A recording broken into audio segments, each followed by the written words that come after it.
私の名前は桜子です。突然ですが、実は私、過去にとんでもない過ちを犯しました。そんなこともあり、結論から言うと今はどん底生活。そこで今回はその時のお話をしたいと思います。あれは遡ること数年前のこと。当時の私には不動産会社で働いている徹という優しい旦那がいました。同い年の徹とはお互いが就職してからの飲み会で知り合いました。私は温厚でちょっぴり気弱な徹に少しずつ好意を抱くようになりました。というものの、実は私はこの飲み会の前に大失恋をしてしまいました。医者の彼氏と結婚寸前まで行っていたのですが、ある日突然振られてしまったのでした。そんなこともあり、私は結婚にも焦っていたし、温厚で気弱な徹であればすぐに結婚できると思っていました。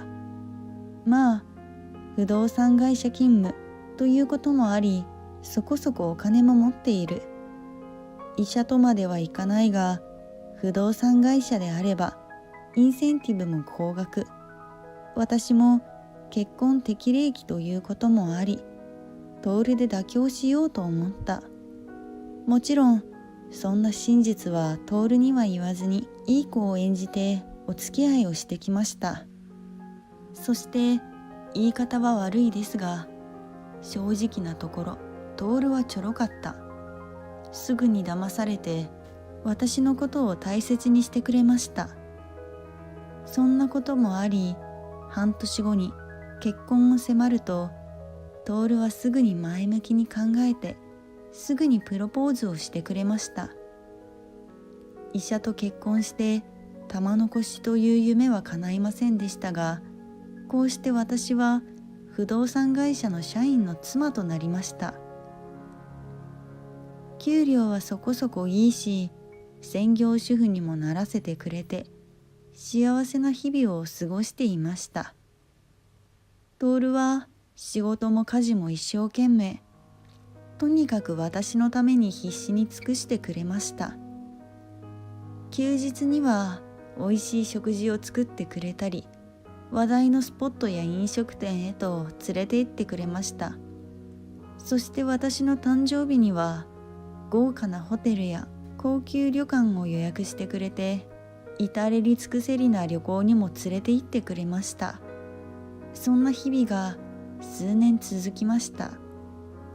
しかし結婚当初は私もほどほどに家事をやっていましたが、慣れてくるとともに、もともと徹のことが好きで結婚したわけではないので、家事などを全くやらなくなりました。あの時の私は専業主婦でありながら、ずっとダラダラしているか、ショッピングや美味しい食事を楽しむ、そんなことしかしていませんでした。そのため仕事で疲れて帰ってきた徹が夜な夜な家事をしたり、必死に働いてくれていました。こんなひどい扱いをしたり、毎日がどれほどハードでも、徹は愚痴一つ言いませんでした。きっとかなり疲れている日もあったでしょう。私に文句を言いたい日もあったでしょう。それでも徹は私に毎日笑顔を向けてくれました。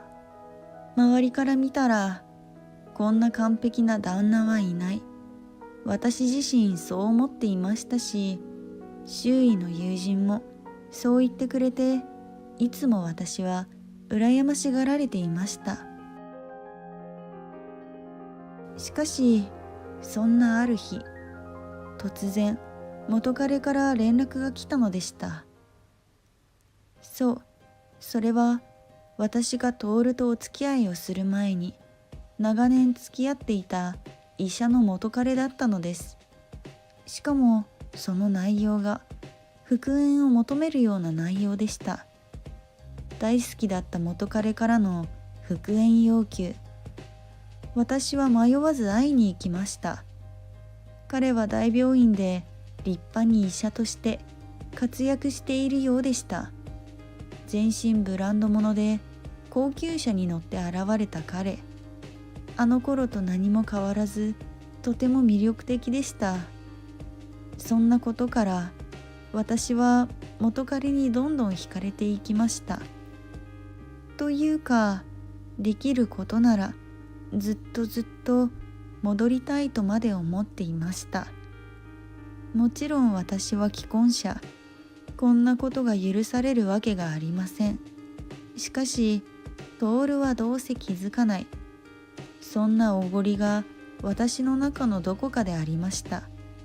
それにもしバレたとしても許してくれるだろうとか、そもそもバレる前に徹と離婚をして元彼と再婚すればいい。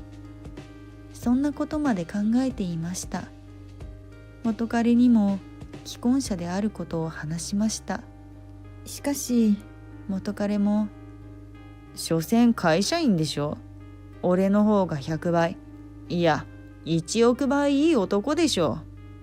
なんて言って勝ち誇ったような言動を繰り返していました。こうして私と元彼は時間を見つけては仰せを重ねました。元彼はこうして私の最愛の人に戻っていました。久しぶりの彼との営みは、それはとても刺激的なものでした。何度も会ってはホテルへと行く。もちろん私の中で徹への感情はゼロでした。そのため家に帰らず外泊をすることも日常茶飯事。そんな感じで徹を見下したり日々舐めきっては私は彼との時間を過ごしました。当然魅力的な最愛である彼に沼のようにはまって抜け出すことはできなくなっていました。そしてそんな日々から1年ほど経ったある日、以前から私と彼は徹を捨てて再婚をしよう、そう企んでは2人であれこれ話していました。バレないように離婚しなければいけない。バレたら慰謝料とか社会的な部分においてもいろいろとこちらが不利になってしまう。もちろん今になれば悪いのも常識外れなのもずるいのも全部が私たちだと理解して反省できるのですが、あの時はとにかく自分たちさえ良ければいいと考えていました。そして徹に悟られないように、徹に対して不満を持っているという体で離婚を切り出すことにしたのでした。どうせ私がごねれば徹は折れる、そう確信していました。しかしいざ離婚届にサインをして徹に不満があると言いながら突きつけると、想像以上にごねてきたのでした。まあ家事も仕事も完璧にこなして、こんな嫁の夜遊びや外泊も容認していたのに、いきなり不満があると離婚を言い渡されるなんて納得できないでしょう。でも私は必死にあることないこと不満を並べて徹を追い込んでいきました。そもそも好きじゃなかったとか、仕方なく結婚してあげたとか、とにかくとてもひどいことを言いました。それでも徹は納得できないと離婚届にサインをすることはありませんでした。それも怒ることなく、とにかく冷静で穏やかに拒否をする。そんな徹になおさら私はイライラしていました。私はとりあえずすぐに今日のことを彼に相談がてら話しました。すると彼は、それなら逃げちゃえばいいじゃん。俺のことも知らないんだし、プチ駆け落ち的になんて焦りもせず笑っていた。この時点で私も気がついて目が覚めればよかったのですが、あの時の私はそんな彼の提案に首を縦に振っていました。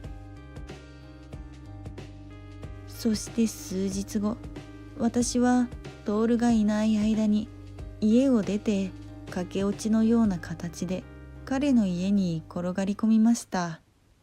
これで弁護士でも通して離婚をすれば彼と再婚をして幸せに暮らしていける、そう思い込んでいました。そして駆け落ちして数日、私は彼との新生活を満喫していました。しかし5日経った時に大事件が巻き起こったのでした。徹が家に乗り込んできたのです。なんで居場所が分かったのか、しかもこのたった数日で。そんなことにさすがの私も彼も驚きました。しかし徹は記入済みの離婚届を私に無言で手渡してからすぐに去っていきました。あれだけ望んでいた離婚、しかし終始表情一つ変えない徹。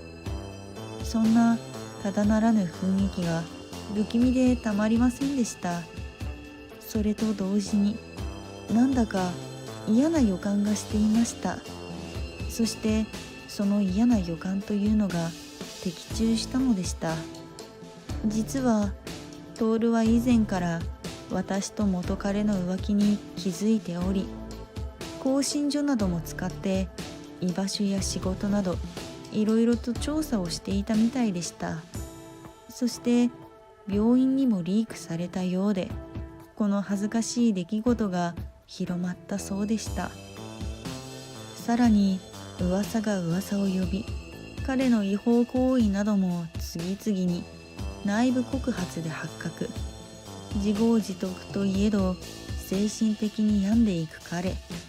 同僚や部下など彼のことをよく思っていない人が蓋を開けてみたらかなり多かったようで、ついには違法行為が認められて医師免許の剥奪まで追い込まれました。徹のリークから医師免許を失うまでになるとはつゆほども思っていませんでした。当然こうなると幸せな再婚するなんていきません。それどころか精神的に病んだ彼を私がパートに出て支える日々、それに輪をかけるかのように徹からの慰謝料請求、もう首が回らないどころではありませんでした。彼に事情を話そうとも家庭内別居状態というか話もできません。しかもそれだけでは終わらず、令和のクズ駆け落ちというタイトルで私たちの一件はネットニュースでも話題になりました。すぐに特定班が現れて、私の職場も当然のように特定され、私は働いているだけで浮気女と見知らぬ人にまで罵られるようになりました。耐えきれなくなり、彼に相談しようと家に帰ると、家がもぬけの殻になっていました。どうやら事情を知った彼の両親が徹に慰謝料を立て替えて支払い、実家に連れ戻したみたいでした。そして私は居場所も何もかも失い、地方に逃げて人目につかない清掃業をしながらボロアパートで貧乏暮らしをすることになりました。彼とはもう連絡もつきません。風の噂によると精神状態はかなりやばいとのこと。本当に後悔してもしきれない、そんな日々がまだまだ続きそうです。最後までご視聴いただきありがとうございました。次回のお話も楽しみにしていてください。